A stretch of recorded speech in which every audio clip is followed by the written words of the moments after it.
And good afternoon to everyone, and welcome to another edition of the President's Hour.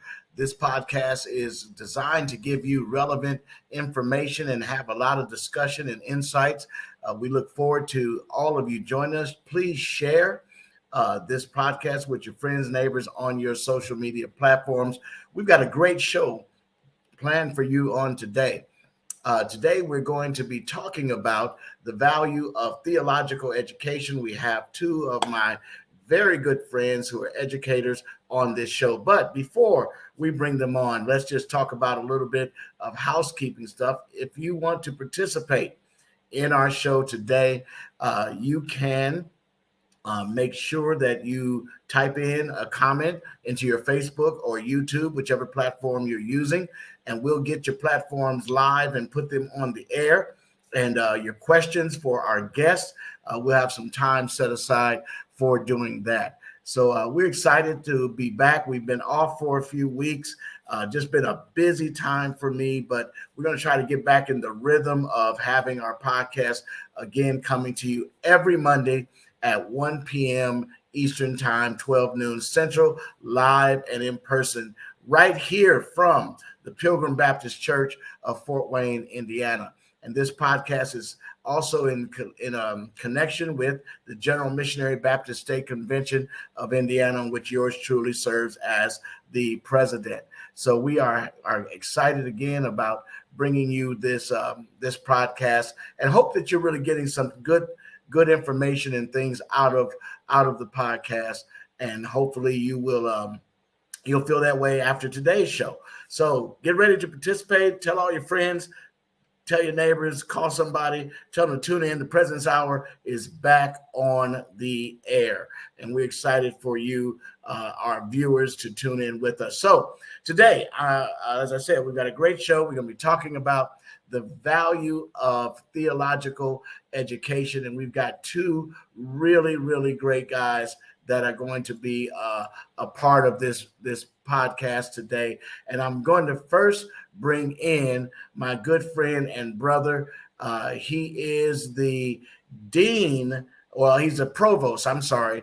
Everybody calls him Dean. So this is Dr. Mark Dean Haywood, provost of Grace School of Theology. Dean, how you doing, man? I'm doing wonderful, marvelous, stupendous. What about you? Oh man, blessed. I can't complain, and I've learned to speak good Christianese. So whatever is going on in my life, I'm blessed and highly favored. So, Amen. Amen. So It's good to see you. Yeah, you too, my brother, you too. Let's bring in our other guest here today, who is actually the dean of students at Grace School of Theology, my friend and brother, Reverend Willie Gaines. How you doing, man? I am doing great. Great to be here. Good. We're glad to have you on, and you guys are down there basking in the warmth of Houston, Texas area, the Woodlands, Texas, where the school is located, and it's 58 degrees here. And it's not going to get no warmer today. So we go from summer to late fall in about 2 weeks. Wow. Here in Fort Wayne area. So, but I've lived most of my life in Indiana, so I can't really complain about the weather, and I certainly can't do anything about it. So we I'm just going to let you know how jealous I am.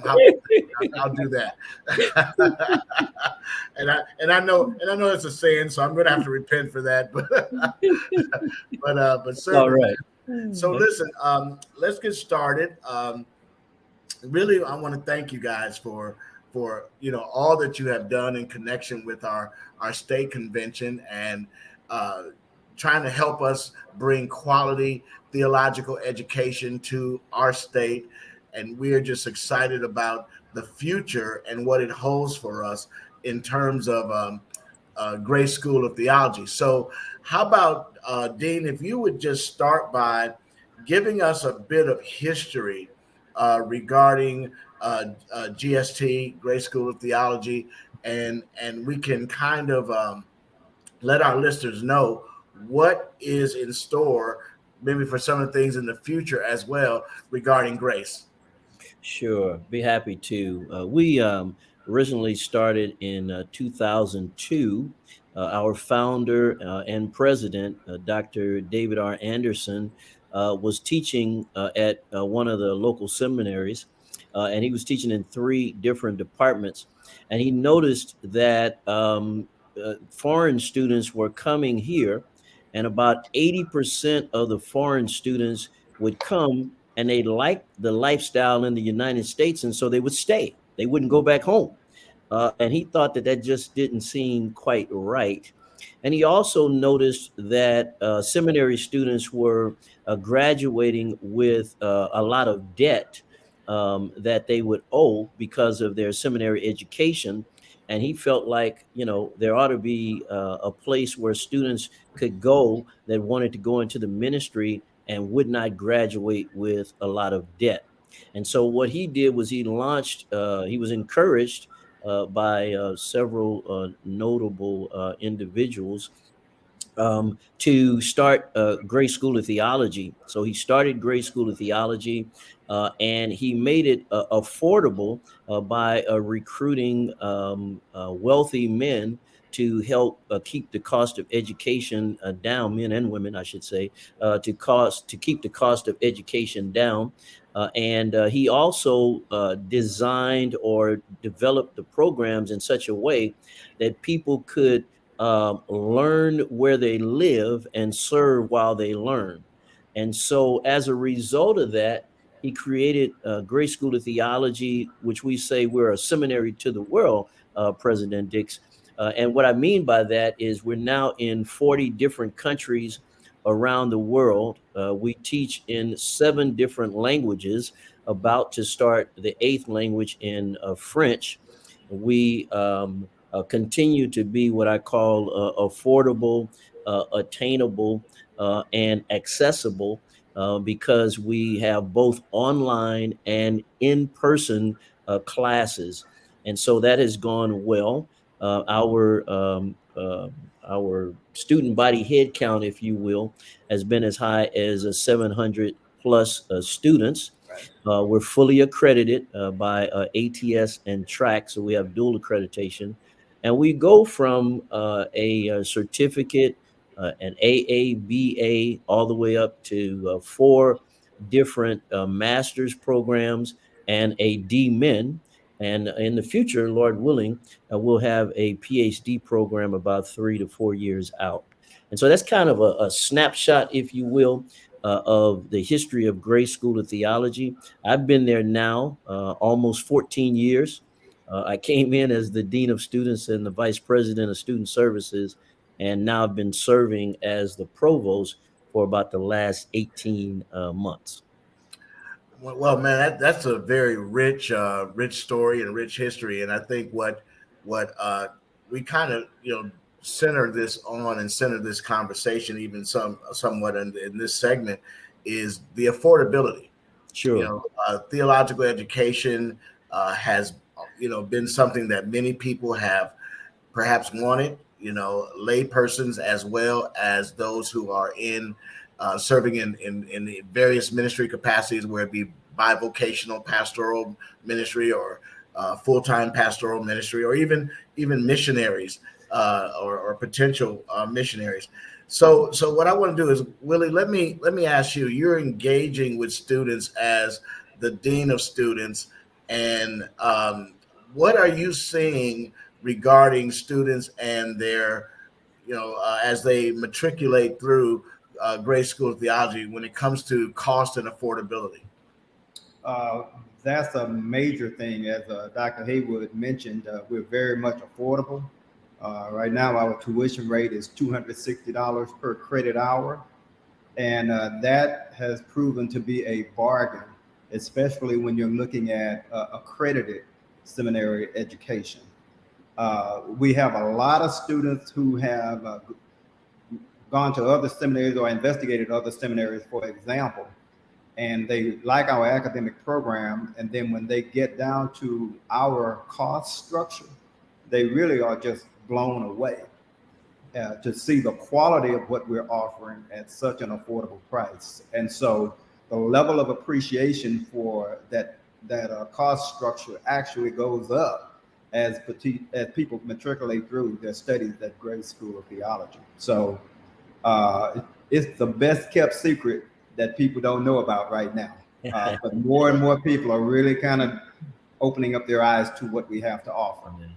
Well, we certainly want to do our part here in Indiana and through the General Missionary Baptist State Convention to make this well-known,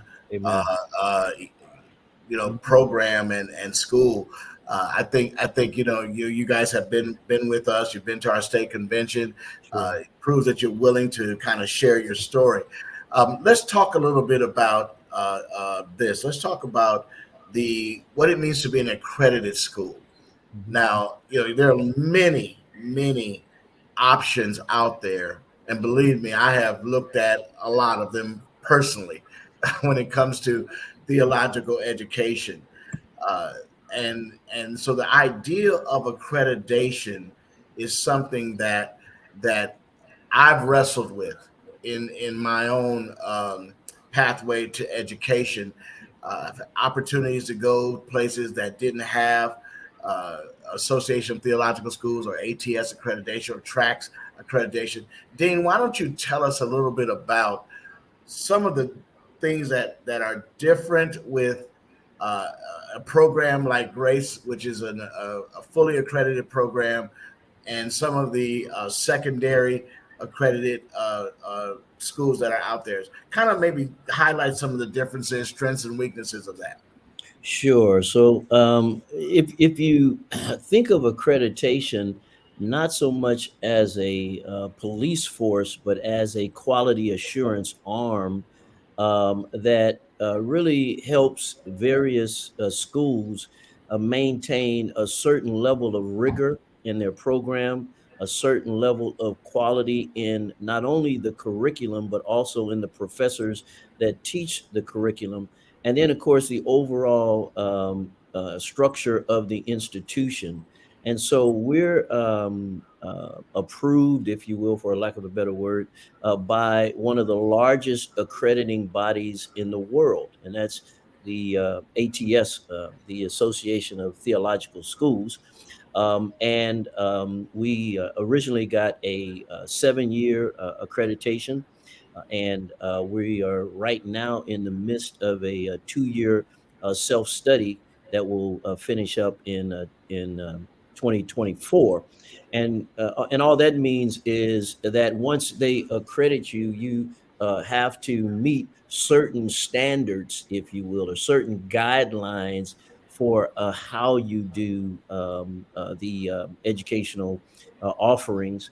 And we also are accredited by TRACS as well. So we have what I would call a dual level accreditation by TRACS as well as by ATS.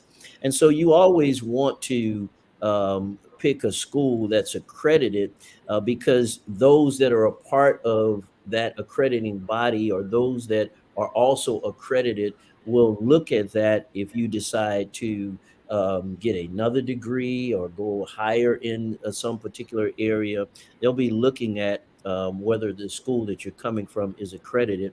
And of course, each school has to make a determination as to whether or not they would accept credits, or transfer in credits from other schools. And certainly by being accredited from a reputable accrediting body bodes well for that particular situation. Tell me. You mentioned TRACS. Explain what that is for our listeners who may not know what TRACS is. Yeah, TRACS is another what we call accrediting body, if you will. And what we do with TRACS is they take care of basically our undergraduate as well as our graduate area. And so it's just what you might call another level of accreditation, or it's just another accrediting body, if you will. Does that spell TRACS? Is that how that's spelled? What does that stand for? Do you know? All caps. Yeah, I'm trying to think of the. I'm so used to using the right. Me too. Yeah. But it's is it transnational?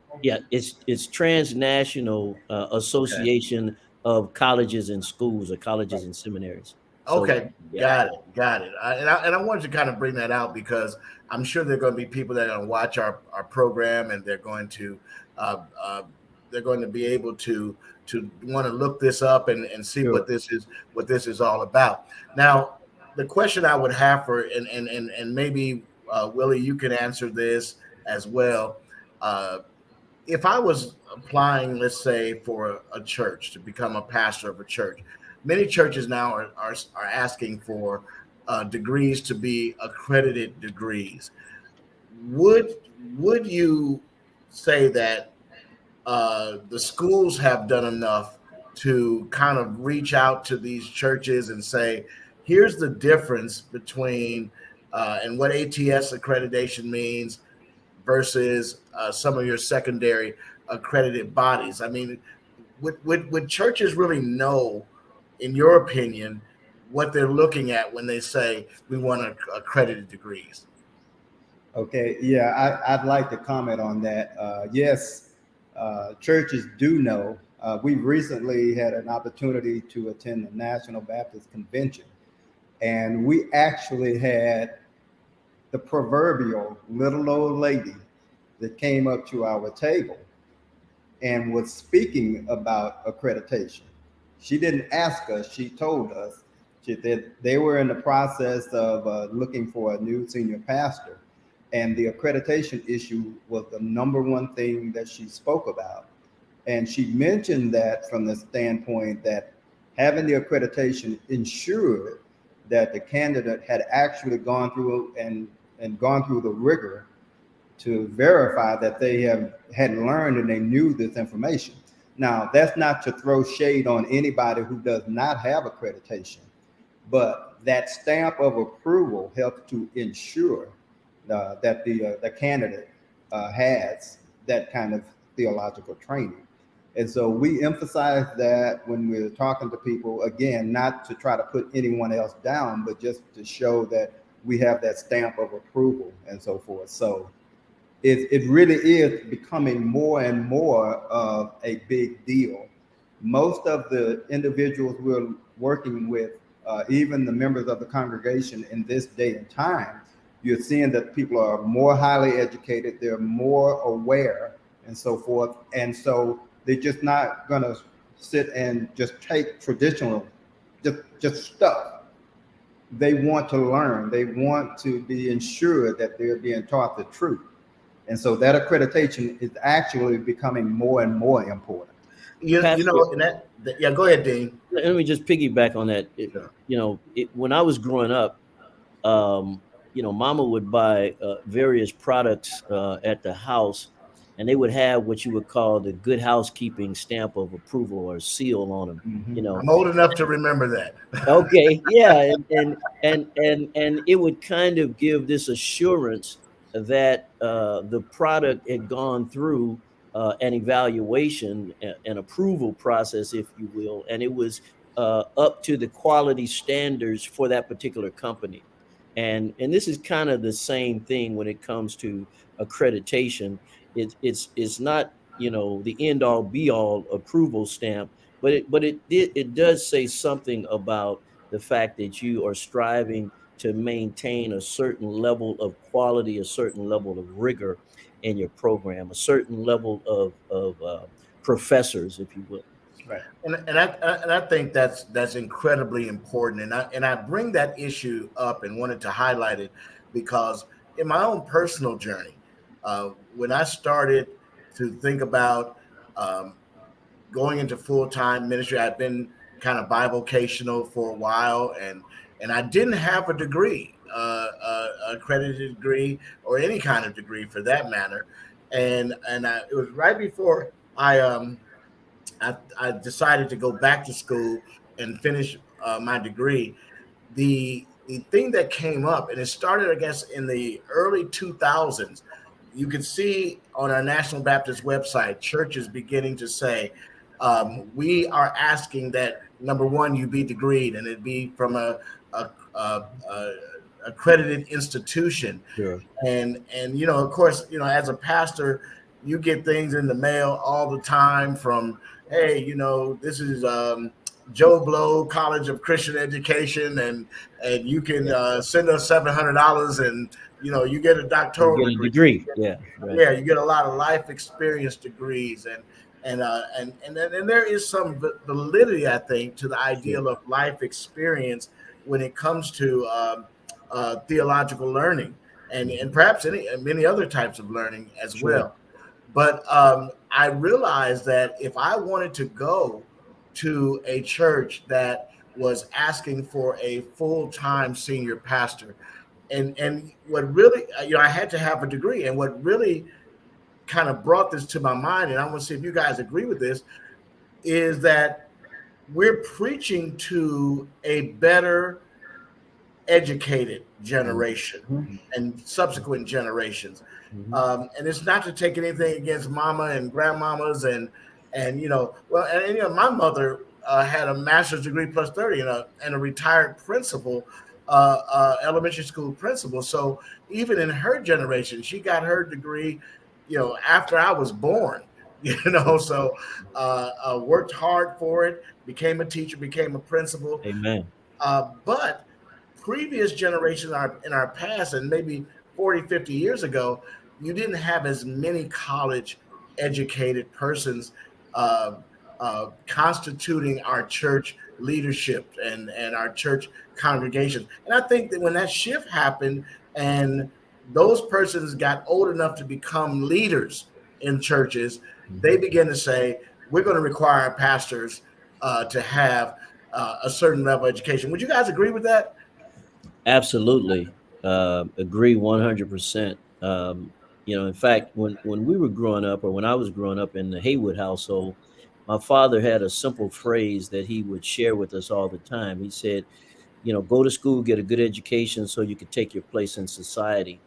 So, education was real important in the Haywood household.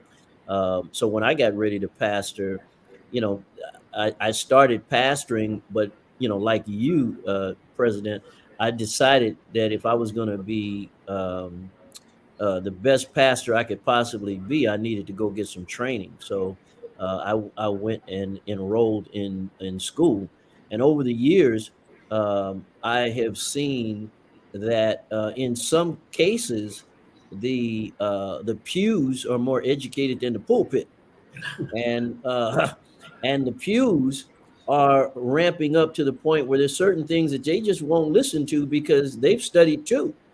And so one of our missions in ministry is really to eradicate biblical illiteracy, both in the pulpit and the pews, by doing our best to be biblically accurate, but yet culturally relevant as we teach across the known world.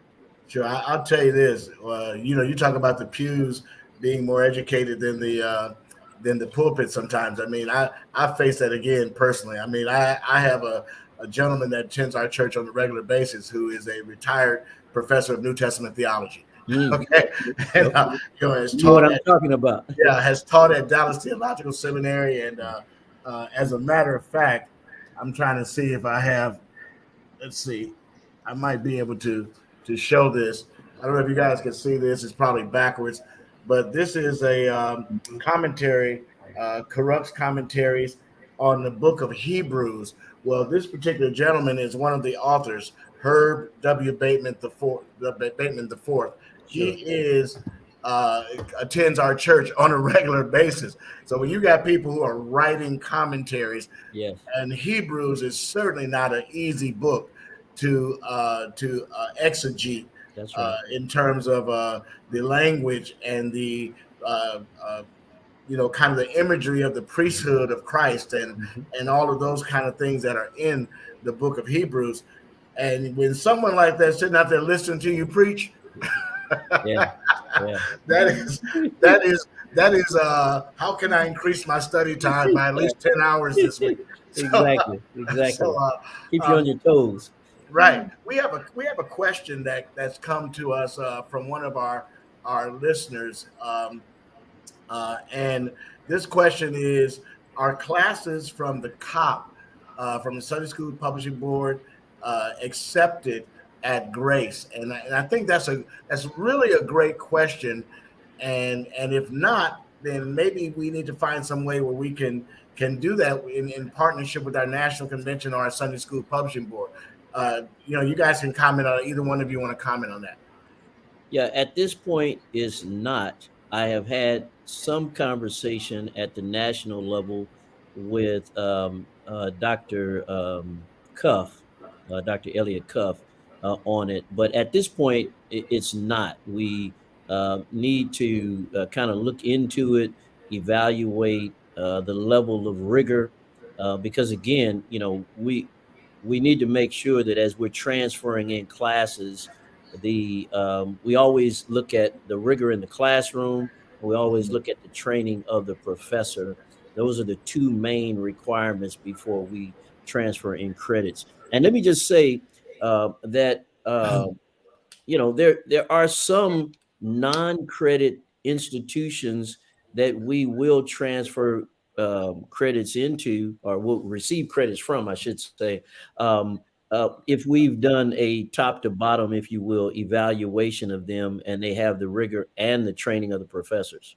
And that's a great question, I think, and I thank our viewer for submitting it, because one of the things it does is I think it challenges our certificate of progress program, the COP program, to look at how it can be more rigorous and look at the persons that are teaching and their training. The other thing that I think is important here when it regards this is, are we able to now find some synergy between our Sunday School Publishing Board for the National Baptist Convention and some certification, non-credited certification programs at schools like Grace School of Theology? And we had talked about this offline a little bit, and it's probably a good time to bring it up now. But there are a lot of pastors that have come to me and privately kind of said, we look at training for our leadership, deacons, for trustees in churches. Some of the greatest divide in Baptist churches, which are kind of autonomous and have some semblance of variations of congregational form of church government, some more strenuous, some less strenuous. But those churches tend to have a lot of issues when the leadership doesn't have synergy and on one accord. And you have this view sometimes where your deacons and trustees feel like they're like the Senate and the House of Representatives, in our government. They're going to be checks and balances, bro. Yeah. You're not more checks than balances, right? Yeah, more checks and balances. Correct. And we're not talking about the kind of checks you write in cash. Exactly. That's for sure. But if we had, and this is what we want to develop in our state convention, an opportunity to have some type of certification program that pastors could say, hey, this guy or this gal has deacon potential. And we want to see that there could be some training that would set a baseline of minimum standards for deacons, for trustees, officers in the church, so that we know at least we're operating with an understanding that this person has the ability to study scripture, to teach scripture, to on some level practice hermeneutics and exegete certain texts of scripture. Would Grace be interested in doing something like that? Yeah, let me, and Willie, you feel free to piggyback on what I'm about to say, but we did what I would call a listening tour last year. Well, I guess it was part of this year as well as last year. And what we did was we went literally from coast to coast listening to pastors. We ended up with the Association of the National Baptist Convention. We ended up talking to about 180 pastors. We started in Houston and ended up in San Francisco, went all the way as far east as Buffalo, New York. went down to Georgia, and we bounced over in a number of different places, and we ended up literally talking to 180 pastors and getting their feedback as to what we should be offering, because we always want to be flexible. We want to be culturally relevant, remain biblically accurate, regardless. And so we got their feedback, and we came back and created a proposal with their information and some other individuals that we worked with, and submitted it to the Lilly Endowment, and they gave us $1 million grant to go off and create classes just like you're describing, and we've called it the PACE program. It's Pathways to Accelerating Christian Education. um, and it's more in line with what you might call certificated programs, deacon training, um, church leadership, um, how to do church management, those kinds of things, church polity. And so we're in the midst of doing what I would call the R&D part of it, research and development, and they'll be pumping out probably some curriculum that can support that very soon. But that was one of the programs that Dr. Cuff and Dr. Young were very interested in, and we're still trying to roll that out as we speak. Willie, you want to say something on that? Yeah, I can have quite a few comments on that, because the question really kind of reflects where I came from coming into Grace School of Theology. I was that deacon. I wasn't the checking deacon, though. I wasn't the one doing that. You want to clear that up, right? Yeah. I have to make sure I put that out there. But I did want to understand the basis for some of the decisions that the pastoral leadership was making, because that was important to me. And so we run into several people who are asking the type of questions you're asking about having some of that foundational training to help with the inner workings of the church itself. But what also happens, though, is that we find a large percentage of those people, their appetite is whetted, and they want to go on into the full-on degree program. And that's what happened to me. Yes. And so I can attest from both perspectives as to the value of the overall theological education. So this is something that's very much in demand right now. It's also something that's very much needed right now. And so Grace is stepping forward to meet that demand and that desire. Willie, you mentioned something that I think that's very important. As a deacon, you wanted to have an understanding of how decisions were made by pastoral leadership. That is probably the most relevant, in my opinion, question, rather than being able to say, I'm going to oppose this decision. Yeah. Because frankly, we don't like to admit that we don't understand something. Correct. When the guy's working on my car, and he's telling me that the computer chip is not speaking to something else, and I really don't understand. Yeah. Yeah. And so you feel kind of like you're at the mercy of that person who's the expert when you don't understand.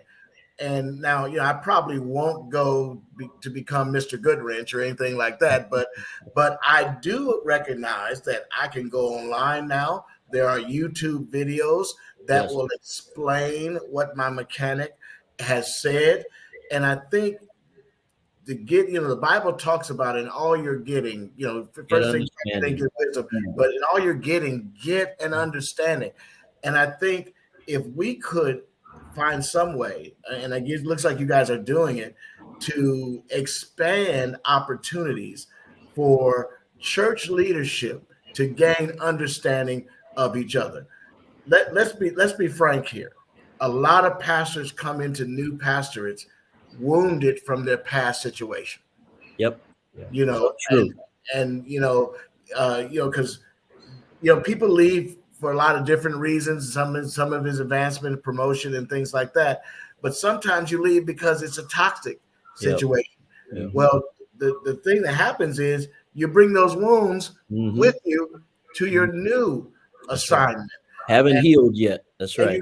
You haven't healed, and there's trust issues, and maybe we're talking about even a class for pastors to kind of help understand how to deal with those wounds, because my theological education did very little to prepare me, for work in full-time ministry with people. It was focused on the theological education part, and not necessarily the human interaction part as well. So thankfully, I had experience as a pastor before, so some things did not surprise me coming into a new assignment. But you bring these things into your new assignment. Now, as much as pastors do that, watch this now. This is interesting to me. It seems, brothers, that congregations also hold wounds and hurt from previous administrations. Absolutely. And you go in as a new pastor and you're excited and you think everybody loved you because you got voted in and all this kind of thing, and they've changed the name on the sign and all that, and you find out that you are paying for the sins of your predecessor. Yeah. And this is a very, very critical means to why churches struggle in these new relationships. So I think what you're talking about is very important. Do you have a timeline? I know you're in research development right now. We're talking maybe a year or something like that before you guys roll out something like that. I don't want to give out trade secrets, but it's a 3-year project. So I figured, the first 6 months to a year will probably be the development stage, and then they'll start to crank out some curriculum. But we're working with churches now, even on the programmatic side. That's on the academic side, because we're developing more. We created more practical classes after we had the listening tour, and so we have a church administration class under the pastor's track, so that you can deal with more church administration. We bolstered our counseling program, so we created 4 new counseling classes to better prepare pastors in how to do basic counseling, marriage and family, individual type counseling. And so, so we didn't just roll out PACE as the answer, but we also went to our academic programs and said, this is what we need to do in order to address the needs of the populace that we're serving. Well, so some of those now. Let me add something to what Dr. Haywood is saying right there. Also, a very high percentage of our faculty have been pastors. They have been pastors before, so they bring that level of experience with them, so they can anticipate some of the questions from having been there and done that, and they can more readily address some of the concern from having been there and over done 90%. Right. Of our professors have been pastors. It's huge. It's the difference between writing a paper to get a grade in the class versus writing that paper and showing that I understand the content of what I've studied. Okay. So when I understand it, I can apply that better. So having those leaders in the classroom who are willing to share that information with you from a experiential perspective is very, very good, very valuable. I mean, I couldn't even put a dollar figure on something like that. That's right. Let me kind of dive a little bit deeper into this in terms of your student and how you recruit students and who is Grace for. You've gone through the country and you've talked to people. So let's say I'm a lay person, right? I may not be an officer in my church. Let's say I now have time. I'm retired, 60, 65 years old. Tell me what you think the value of me going and say, even getting an associate's degree from a school like Grace School of Theology? What is that value for me as I sit in the pew, I listen to my pastor preach, I maybe I attend Sunday school, I go to Bible study. What is the value of me at this point in my life, if I'm 65 years old and retired, and getting theological education? Okay, I'll take the first shot at that.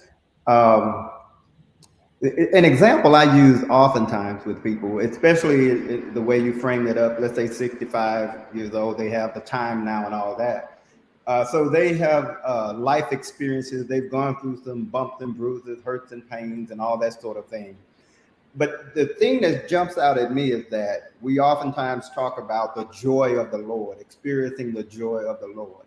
And it's one thing to go 55, 60 years of life and come to the realization there's got to be something more. There's something deeper here. That it's something more than the anecdotal stories and all that sort of thing. And so you dive into a seminary level class, and then you start discovering, wow, there are aspects of this that I don't know, that I did not know, that I would have handled things differently had I known this, et cetera, et cetera. And so what actually happens is your appetite it increases for experiencing a deeper fellowship with the Lord. And so as you feed that, it just typically grows and grows.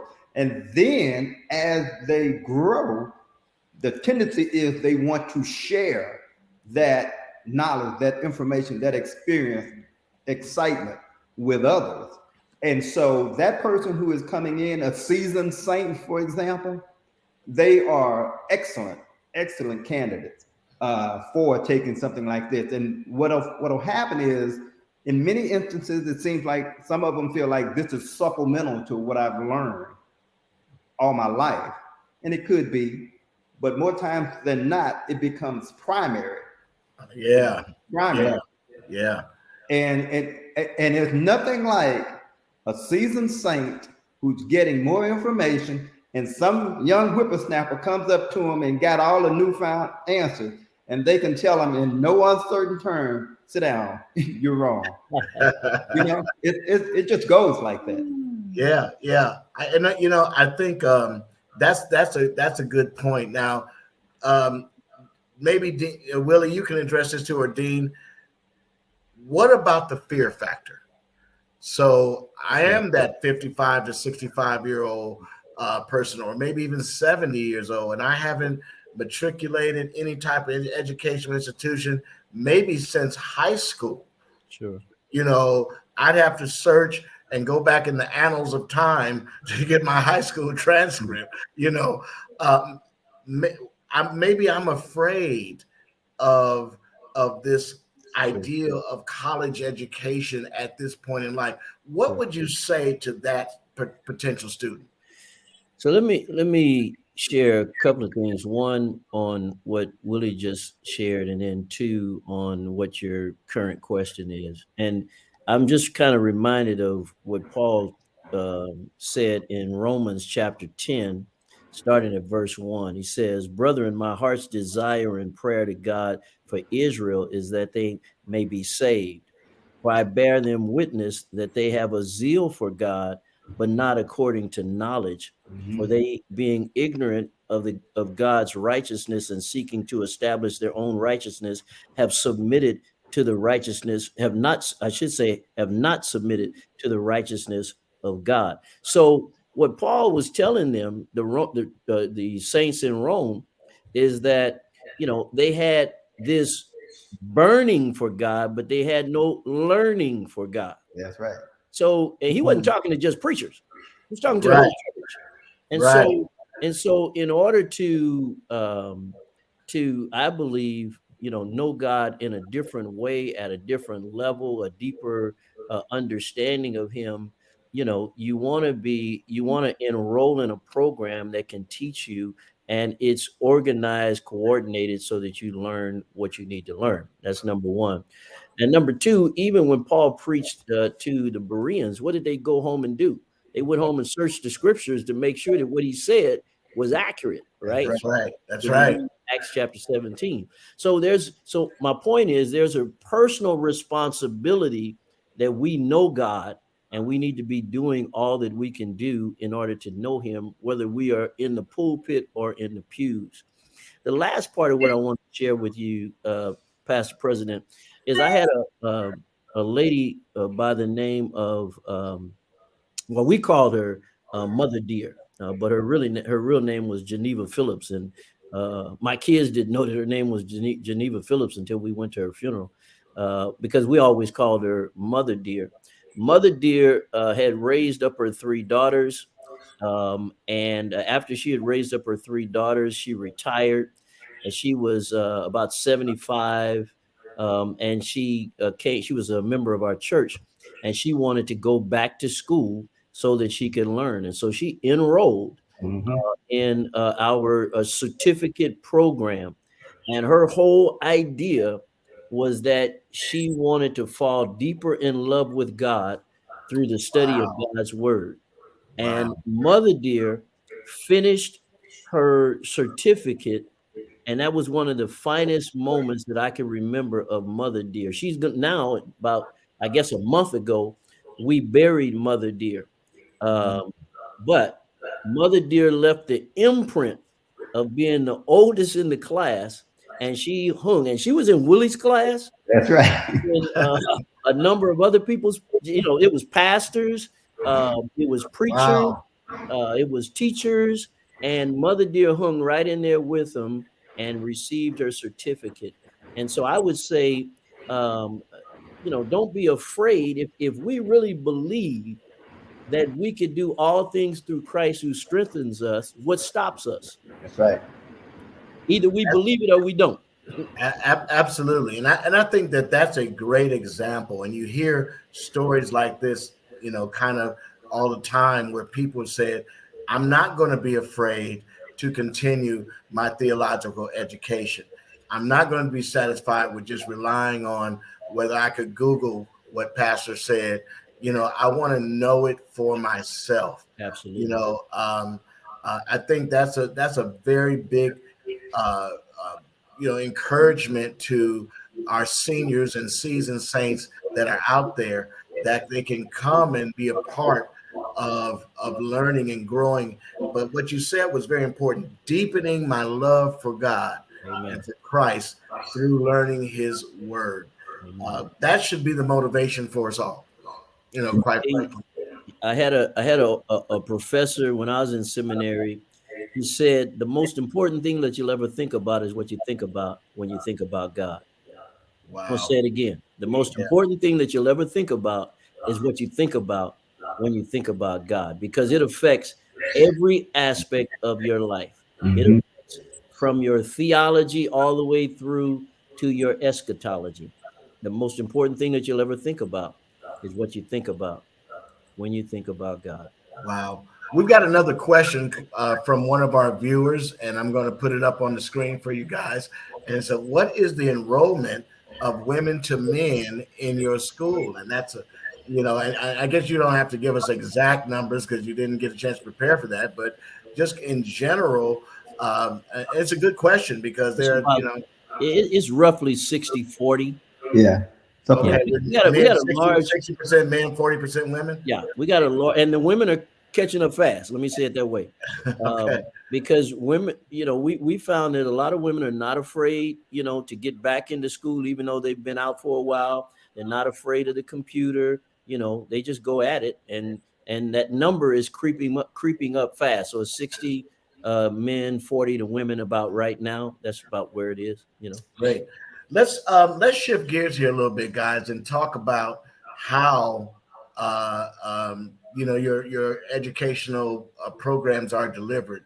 You talked about being in 40 countries. I would assume that you're not flying people all over the world to teach classes. So, with the onset of technology and internet and streaming, those kind of things, what is Grace main platform for reaching people teaching people where they are, serving where they something you guys said. Yeah, it's learn where you live, There you go. serve while you learn. That's right. Learn where you live, serve while you learn. Yeah. Okay, so Good try, President. yeah, I tried, man. I tried. You're on it. You're on it. Let's talk about how you guys how do you do that in a fast paced, ever changing world? How do you do that? Yeah, we've been fortunate in that we got online in 2011, well beyond the pandemic. So we were strategically prepared once the pandemic hit. When everybody else was jumping online, we were already online. So that became really, really important. And we use a learning management system called Canvas. And through Canvas, we have this software system called Blue Jeans. And Blue Jeans is a synchronous platform where I could teach a class in Houston, and I will have students all around the world sitting in my classroom. They can see me, I can see them, they can talk to me, I can talk to them, and they see all of the other people in the classroom, their classmates. And so what we found, Pastor President, is that many of the students are creating worldwide ministries because they're connecting with classmates that are sitting in their classroom. Plus, we have a discipleship program where all of the students have to be in a discipleship group, which also means it's kind of like a small group in a church. And so we call them discipleship groups. And immediately they create friendships and ministry partnerships that literally span across the world. And so this is how we are able to reach everybody across the world. Now, folks can do it on their cell phone. They can do it on their laptop, their desktop. They can do it on a tablet, whatever their choice might be of the actual instrument. But it's the software that we use. It is, like I said, synchronous. And then about 3 to 5 minutes after the class is finished, it is archived, it's recorded, it's archived, and the students that couldn't make it to class can still view the video, do their homework assignment, get it in on time, and still would be marked as present in the class. That's right.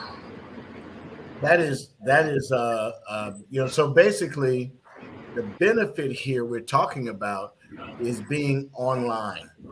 Willie, what is if you know this, the ratio of online students versus in-person students there at your school? Right now, I would say it's better than 95%. We have online with the online, yeah, especially with the onset of COVID, as Dr. Haywood indicated, we were already positioned, so we made that transition very, very easily. And utilizing the technology that he's talking about, people have actually benefited from that. I'm one of those. I like the old school, being in the classroom type setting, but when we adopted this platform, it's exciting. And I'll give you an example, a real example that happened with me. I'm in Houston, Texas, taking Hebrew. The professor is in San Diego, California. He's Korean. I have classmates in Panama, Pakistan, Nepal, Finland, and it was one other, in the Philippines. And so you mix all of that together, teaching this class. And so when the Korean professor said something in Hebrew that I didn't understand, I asked my classmate to help me out, who was a Spanish guy speaking back to me. Wow. And so it ended up being a worldwide learning experience. Sure. And if you look at the things that are transpiring in the world today, I think Jesus is very much pleased that he has believers, brothers and sisters around the world, all submitting to his word in a group setting. And Amen. That's what we have using the technology at Grace School of Theology. You know what? And guys, don't worry. If you got a few more minutes, we can extend this a little bit because I do want to talk about the luncheon. Yeah, we got But time. I've got a question here, because you raised the issue with the ideal of worldwide. Um, as we know, there's a lot of emphasis within the church today, particularly in the African American church, on maintaining a cultural distinction and learning more about the cultural distinction of the African American experience in America and in the Black experience, perhaps worldwide, but certainly in America, as it relates to the dynamic tension, if you will, that sometimes comes between what we would call our white brothers and sisters in their evangelical expression and our Black brothers and sisters in their evangelical expression, because it's like the war of the evangelicals in many ways. But what does grace offer to that pastor that says, I'm preaching to a Black congregation, and and there are certain distinctives of African American cultural religious experience. What does grace have to offer for that person? Yeah, remember I said that we are biblically accurate and culturally relevant, and Mm-hmm. that means that's not just hollow words or those are words that really mean, or phrases I should say, that mean a lot to us. So, I'd say 2 or 3 years ago, a young man by the name of Dr. Thomas Beavers came to me and said, Dean, we need to start a Black church studies program at Grace. He said, because I believe that we're missing out on an opportunity. We have a number of students that are driving all the way to. He was in Alabama.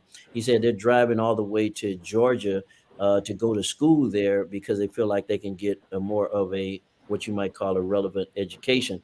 He said that one of the young men came to him and said, "Hey, I asked my professor at this particular school, what did he think about the George Floyd incident?" And the professor said, "George who?" And so the young man was so discouraged that he dropped out of that particular seminary. It's PWI, we call them, a predominantly white institution. Mm-hmm. And so he was driving away from Birmingham all the way to Atlanta. And so, Dr. Beavers explained to me that, we really can make an impact in this area. So what we did was we got Dr. Thomas Beavers out of Birmingham, Alabama. We got Dr. DZ Cofield from Houston, Texas, someone who's a close friend of mine, and I did my internship with DZ. And then we have Dr. John R. Adolph of Beaumont. And all of those are very fine gentlemen, well known in their preaching craft, but great ministry minds. And they, along with one of our other professors, his name is Dr. Ken Wilson, who is the far most expert in Augustinian theology. And so those four gentlemen make up our team to produce what we call the Black Church Studies program.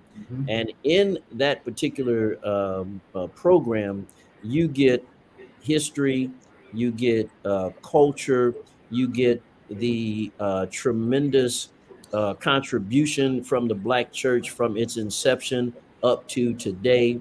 You also get key leaders. They talk about Black preaching. They talk about Black polity. You that's a, Yeah, yeah, Lord. we could have a 5 hour or 5 month Yes, discussion on that. But yes, anyway, absolutely. they get into all of the governance and what have you of the Black church, and it's really, really rich. We've had, to our surprise, we had a lot of white folks that signed up for that program as well, whites as well as Filipinos, or I should say, I'll just say non-blacks. Let me say it that way, Okay. because it was a lot of number, I should say, a number of ethnicities that signed up for the class, and so it's going strong. Keep, if you would pray for that program, because Right. we'd like for it to grow and Amen. expand. Yes. But it's on its way, and we are very excited as to what people will learn in that particular program. So it's called the Black Church Studies program right here at Grace School of Theology. That is awesome to hear, and I think that there's opportunities that we can certainly encourage people that have interest in pursuing a pathway in Black church studies. Does that go all the way to a concentration for the D-Min students, or is it master's level, or You can start at bachelor's and go all the way? you can get a certificate in Black church studies. You can get a concentration at the bachelor's level, Okay. or you can get a concentration at the Master of Ministry, and it stops right there.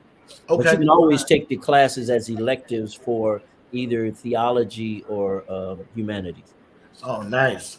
Very good. All right, guys. I wanted to be in our last few minutes here is talk about the fact that you are coming to Fort Wayne, Indiana.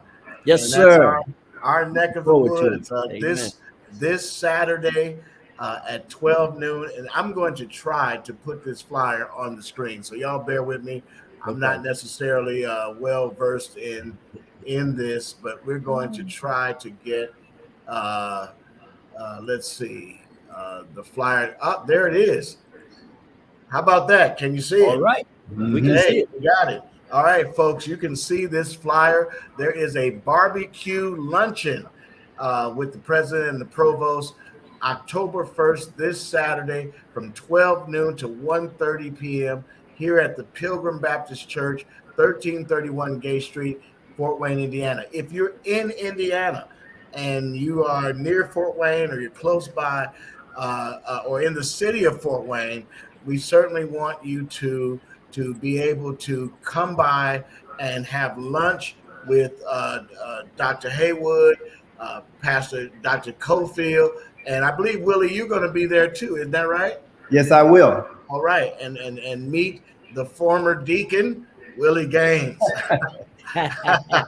And President, you know he's not gonna pass up some barbecue, man. Come on. No, not at all.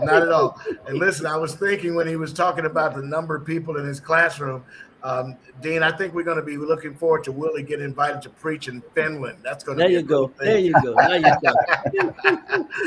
go.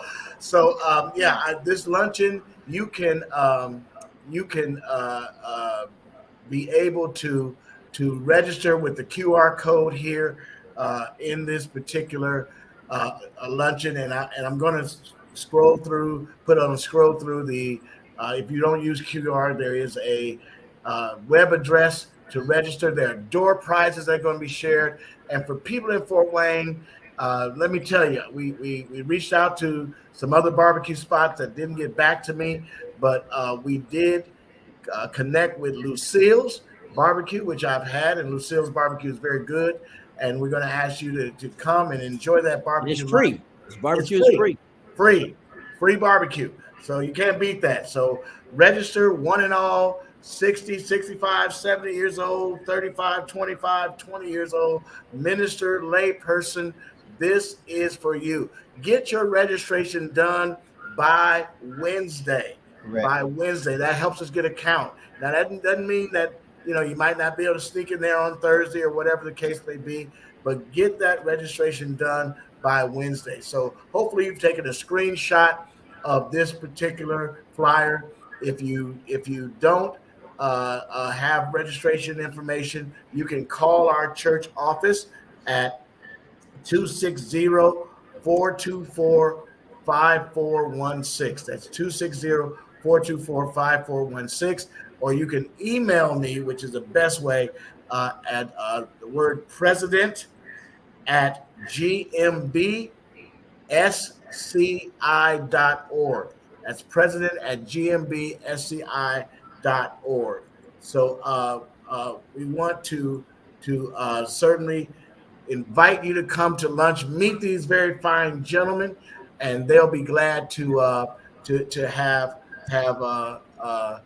the time to spend with you and be able to get to know Grace School of Theology. This is a taste of grace that we're having here in Fort Wayne this weekend. I hope that we're able to get as many people as possible. Tell your friends, neighbors, ministers, your pastor that it doesn't cost anything. It's going to be free. Come on out, eat some barbecue, listen to what we have to say, and Have a good fellowship. yeah, have a great fellowship. We're going to just really have a good time in the Lord, and you can find out more how to apply for grace. I think Willie, you'll be here to explain the application process and Yes. what and how you can go back. Like I would have to go back to 1980 to get my high school transcripts, but those things are like a lot of that stuff's online. People don't realize it. You can grab college transcripts, things like that, online. They've been posted, and so it's not as hard as you think. So, gentlemen, I'm going to give you some time to share any wrap up, anything that you want to add about this weekend or Grace School of Theology. Willie, I'll let you go ahead. I'll take the rear. I would say simply with respect to the weekend, we're looking forward to meeting everybody who has interest or desire. And I definitely encourage everybody to come out. This is really a work of the Lord. It's not just Grace School of Theology, but we firmly believe that we're doing what God would have us to do as a part of a worldwide ministry. And we're getting involved in the lives of men and women across the country and around the world. So we look forward to seeing you. We encourage you to be there. Bring your questions, prepare to get answers. Let's fellowship together, and let's turn it into a worship experience. Right. Yeah, let me just say that same weekend, President, we are also hosting what we call the hybrid church webinar that morning from 9 to 11:30. You have some powerful preachers that I talked about earlier. We'll start off with John Adolph, and they'll be presenting on how to do hybrid church online and in person. We'll follow him with Dr. Thomas Beavers, and then Dr. DZ Cofield will be batting cleanup. And again, it's a free seminar. You can go to our website, gsot.edu, for more information. That's gsot.edu. It's on the hybrid church. We'll also have a download on how to walk you through some shifts in your church to do to make your church into a powerful hybrid church. And then lastly, Pastor President, let me thank you for the opportunity to be a part of your program and to be a part of your ministry. We don't take it lightly that you've allowed us to connect with you. It's been a journey of joy, and we appreciate the focus, the emphasis that you have on developing spiritual leaders so that they can become all that God has called them to become. So again, thank you, sir. And I look forward to seeing you on Friday. Yes, sir. I think about that lineup you just read off, Willie. You talk about DZ, my good friend, is batting cleanup. Every one of those guys swings for the fences. so there may not be anybody on base anyway, right? Yeah, it's going. It's 4 home runs in a row. It's like, and so it's going to be great that webinar, and certainly, we want to continue this relationship. I thank you, gentlemen, for spending your time with us this last hour or so to talk about Grace School of Theology, and hopefully we'll look forward to getting some more students. If you want to register and you decide you want more information, contact Grace School of Theology at www.gsot.edu, and also make sure you mention that you heard it on the President's Hour. Yes. Make sure you mention that you saw it on our Facebook page or our YouTube. We're going to be bringing you all this kind of information as we go forward. Go to our YouTube page at GMBSCI TV. That's GMBSCI TV, and subscribe. We need your subscriptions so that we can continue to build and grow our audience here for the President's Hour. Also want to let everybody know that coming up in the morning of October 1st will be the launch of the Women's Auxiliary Program on General Missionary Baptist State Convention of Indiana called Women on the Move. with your host, Minister Stephanie Harden. There's going to be a focus on mental health and all of domestic violence. So that's going to be a great program. That program is going to be on twice a month on GMB SCI TV. So you don't want to miss. Our station is growing. We hope to bring other programming. We have a men's program that we're beginning to develop for men's ministry on GMB SCI TV. And again, thank you guys for being a part of our show today. And folks, we thank you for all of this, and we'll see you on next time. May the Lord bless you real good. Thank you, sir. Hey, this is Pastor Raymond C. Dix Jr. thanking you for watching another edition of the President's Hour. Tune in next week for more of the same relevant talk and important information that we're going to share right here on GMB SCI TV. Look forward to engaging you on next week. May the Lord bless you and may the Lord keep you is our prayer.